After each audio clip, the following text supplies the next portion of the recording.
ఈ లీలలు అనుకుంటాం కానీ కాదు, మనకు ఆచరించాల్సిన పరిస్థితులవి.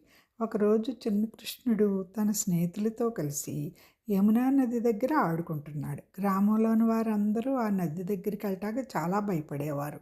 కాళీ అనే పెద్ద విషసర్పం ఉంది.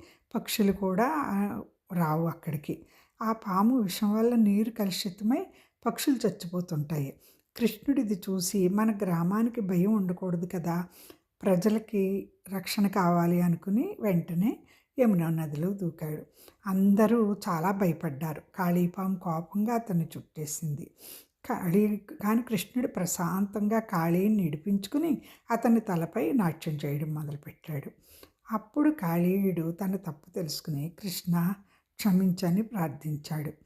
ఇంకెప్పుడు ఎవ్వరికీ హాని చేయను కృష్ణ అన్నాడు. కృష్ణుడు దయతోటి అతన్ని క్షమించి అక్కడి నుంచి వెళ్ళమన్నాడు. అలా యమున నది మళ్ళీ పరిశుభ్రంగా మారింది. గ్రామస్తులు ఆనందించారు. అంటే ఇందులో నీతి కృష్ణుడు మనకేం చెప్పాడు? ధైర్యం మరియు దయ కలిసి ఉంటే చెడును కూడా మంచిగా మార్చగలం అని. కృష్ణుడు చేసిన లీలలన్నీ కూడా మనల్ని ఆచరించమనే చెప్పాడు. ఆచరించండి.